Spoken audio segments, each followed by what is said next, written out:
तर मंडळी, आता उन्हाळ्याचे दिवस चालू झालेले आहे आणि आता आईस्क्रीम, कुल्फी वगैरे खायची खूप इच्छा होते. तर या उन्हाळ्यामध्ये आपल्याला हेच पदार्थ जास्त खायला आवडतात.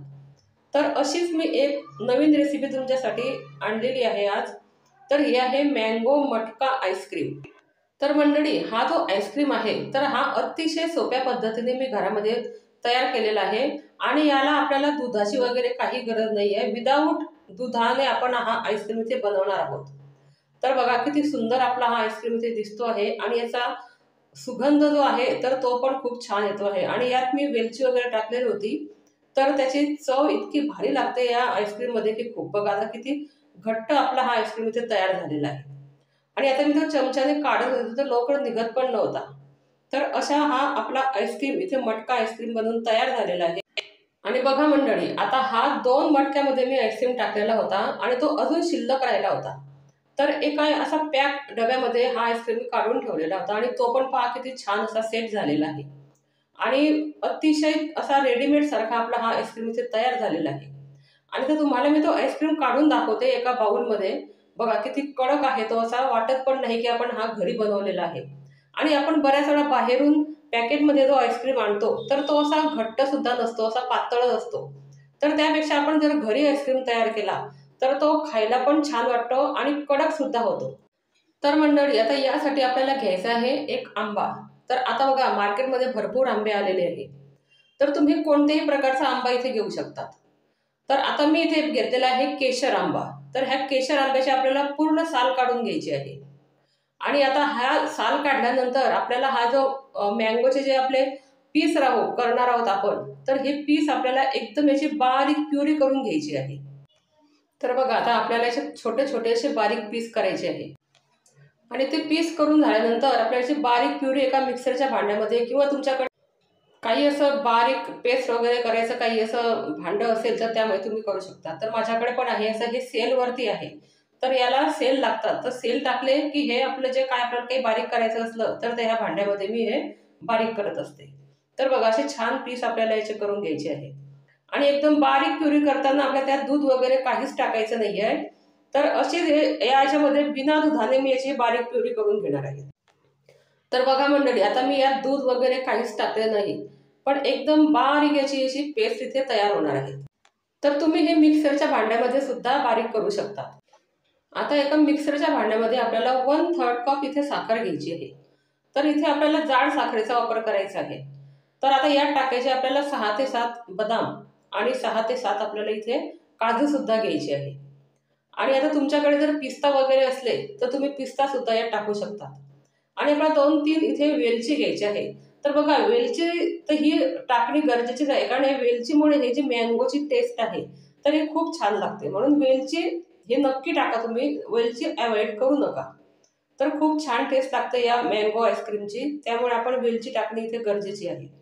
तर आता याची आपल्याला बारीक पूड तयार करायची आहे. तर बघा आता अशा प्रकारे आपल्याला इथे साखरेची पूड करून घ्यायची आहे. एकदम बारीक पण नको आणि एकदम जाड पण नको, अशी दरदरा आपल्याला इथे याची पूड तयार करायची आहे. म्हणजे आपण खाताना ती आपल्या तोंडामध्ये त्या वेलचीची टेस्ट लागते, बदामची टेस्ट लागते, काजूची टेस्ट लागते. तर आता इथे घ्यायचं आहे आपल्याला 200 ग्रॅम व्हिप क्रीम. तर इथे मी घेतलेलं आहे ट्रोपोलाइट कंपनीचा व्हिप क्रीम. तुम्ही कोणत्याही कंपनीचा व्हिप क्रीम इथे यूज करू शकता. अमूलचा पण खूप छान असा व्हिप क्रीम असतो, तर तो सुद्धा घेतला तरी चालेल. तर बघा आता मी मगाशी सांगितलं होतं की आपण इथे काही दूध वगैरे वापरणार नाहीये. विदाऊट दुधाने आपण हा आईस्क्रीम इथे तयार करणार आहोत. तर आपल्याला हा आईस्क्रीम व्हिप क्रीमने तयार करायचा आहे. तर बघा तुमच्याकडे आता असं बीटर वगैरे जर नसेल, हाताने सुद्धा तुम्ही हा आईस्क्रीम असा फेटू शकता. पण काय होतं, हाताने खूप वेळ लागतो आपल्याला करायला आणि हात पण दुखतात. त्यामुळे बीटर जर असेल तर खूप चांगलं आहे. तर फक्त 1 मिनिटासाठी आपल्याला हे बीटर इथे चालवायचं आहे. थोडा आपला जो क्रीम आहे तर थोडा फ्लफी व्हायला पाहिजे, जास्त नको. आपण केकला जो वापरतो तसा क्रीम आपल्याला इथे करायचा नाहीये. थोडा आपल्याला पातळ ठेवायचा आहे. तर असा पातळ आणि थोडा मध्यम असा क्रीम आपल्याला इथे फेटायचा आहे. तर बीटरने हा फुलतो सुद्धा आणि अतिशय छान असा हा व्हिप क्रीम आपला इथे तयार होतो. तर मंडळी, तुम्हाला माझी व्हिडिओ कशी वाटली मला कमेंटमध्ये नक्की सांगा. आणि तुम्हाला अजून कोणकोणत्या आईस्क्रीमच्या, कुल्फीच्या रेसिपी माझ्याकडून बघायच्या असतील तर ते सुद्धा मला कळवा. तर त्या तशा प्रकारच्या रेसिपी मी तुमच्यासाठी नक्की आणेन. तर आता इथे जो क्रीम बघताय बघा, तर आता हा क्रीम असा पातळ आहे. तर आपण जेव्हा केक बनवतो तर त्या केकला हा असा क्रीम लागत नाही, त्याला अतिशय थिक असा क्रीम लागतो. आईस्क्रीम करताना आपल्याला हा असाच आपल्याला इथे क्रीम पाहिजे आहे. आणि आपण जे मिक्सरमध्ये साखरेचं पूड तयार केली होती, तर ती पूर्ण पूड आपल्याला इथे टाकून घ्यायची आहे. आणि ते टाकल्यानंतर आपल्याला फक्त थोडं इथे बीटरने मिक्स करायचं आहे. तर बघा, जास्त मिक्स करू नका, थोडं मिक्स करायचं आहे बीटरने आपल्याला. तर आता यात टाकायचं आहे आपल्याला मँगोची प्युरी. आपण जी प्युरी तयार केली होती मँगोची, तर ती आता आपल्याला यात टाकून घ्यायची आहे आणि ही चांगली एकजीव करायची आहे आपल्याला. तर हा मँगो जो आहे, तर या मँगोचा स्मेल ह्या आईस्क्रीमला खूप सुंदर येतो. आणि अजून तुम्ही जर हापूस आंब्यापासून हा जर आईस्क्रीम बनवला, तर याच्यापेक्षा भारी टेस्ट आपल्याला लागते. तर मी हापूस आंब्यापासून पण आईस्क्रीम कसा तयार करायचा, ती सुद्धा व्हिडिओ आणणार आहे. तर बघा, आता हे मँगोचा आपण इथे पल्प टाकल्यानंतर आपल्याला थोडा येलो फूड कलर इथे वापरायचा आहे. तर माझ्याकडे आहे पावडर फॉर्ममध्ये. तुमच्याकडे जर नसेल तर तुम्ही लिक्विड फॉर्ममध्ये टाकला तरी चालेल. तर यामुळे आपला हा जो आईस्क्रीम आहे त्याला खूप छान असा कलर येतो. तर बघा, आता आपण फक्त मिक्स करायचं आहे, जास्त आपल्याला इथे फेटायचं नाहीये. तर पहा, त्या कलरमुळे किती छान सुंदर आपला हा आईस्क्रीमला येलो कलर आलेला आहे. तर पावडर फॉर्ममध्ये जर तुमच्याकडे कलर असेल तर नक्की यूज करा. आणि जर तुमच्याकडे नसेल तर त्यावर सुद्धा मी तुम्हाला ऑप्शन सांगते. आपलं जे केशर असतं, ते केशर थोडं गरम दुधामध्ये थोडा वेळ टाकून ठेवा आणि ते या क्रीममध्ये टाका, म्हणजे तुमच्या आईस्क्रीमला येलो कलर येईल. तर बघा, आता हा अशा प्रकारे आपल्याला इथे ह्या आईस्क्रीम फेटून घ्यायचा आहे. तर असे पातळ आपला हा आईस्क्रीम आहे, तर आता आपण फ्रीजमध्ये ठेवू तेव्हा तो घट्ट होतो. तर बघा, आता माझ्याकडे असे हे 2 मटके आहे. तर हे चहा पिण्यासाठी मी आणलेले होते. तर हे 2 मटके आहे माझ्याकडे आणि या मटक्यामध्ये आपल्याला हा आईस्क्रीम इथे सेट करायचा आहे. तर या मटक्यामध्ये जो आईस्क्रीम आपण खातो तर त्याची चव सुद्धा छान लागते. तर तुमच्याकडे जर नसेल असे मटके, तर तुम्ही कोणत्या भांड्यामध्ये सुद्धा हा आईस्क्रीम सेट करायला ठेवू शकता. तर आपला हा 2 मटक्यामध्ये भरून झाल्यानंतर सुद्धा हा आईस्क्रीम आपला शिल्लक राहतो. म्हणून तुम्ही एका पॅक डब्यामध्ये सुद्धा सेट करायला ठेवलेला होता. तर आता इथे 2 मडके मी आईस्क्रीमने फुल भरलेले आहे. आणि आता आपल्याला गार्निशिंगसाठी थोडं ड्रायफ्रुट्स इथे वरती टाकायचे आहे. तर हे यामध्ये थोडं जास्त झाला होता, कारण वरून आपल्याला त्याला एका फॉइलने कव्हर करायचं आहे. म्हणून तो जास्त वरपर्यंत आपल्याला भरायचा नाहीये, नाहीतर तो कागदाला चिपकेल. तर बघा, आता गार्निशिंगसाठी मी थोडं ड्रायफ्रुट्स याच्यावरती टाकते आहे. तर आता आपल्याला एका फॉइलने हे कव्हर करायचं आहे. तर फूड रॅप जे फॉइल येते, तर त्या फॉइलने आपल्याला इथे हे मटका आहे, तो मटका आपल्याला कव्हर करायचा आहे.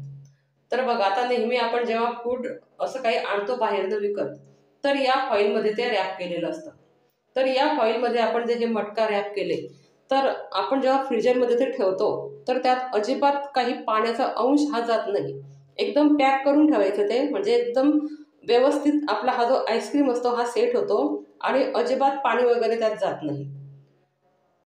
तर बघा, अशा प्रकारे मी ते हे पूर्ण रॅप करून घेतलेलं आहे.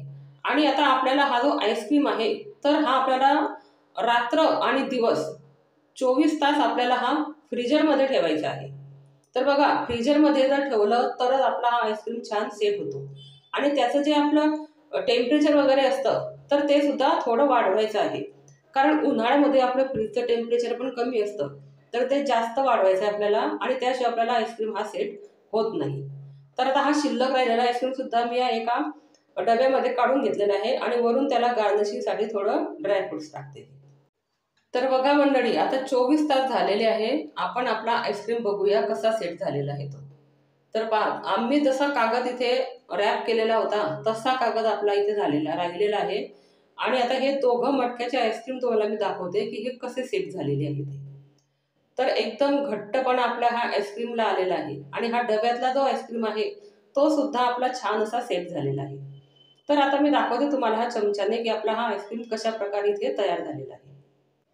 तर तुम्ही बघू शकता मंडळी, इथे मी चमच्यामध्ये टाकलेला आहे, तर तो बऱ्याच वेळ वरती येत नव्हता, म्हणजे तो एवढा कडक आपला आईस्क्रीम इथे तयार झालेला आहे. तर तुम्हाला माझी रेसिपी कशी वाटली मला कमेंटमध्ये नक्की सांगा आणि आपण अशा नवीन नवीन व्हिडिओमध्ये पुन्हा भेटत राहू.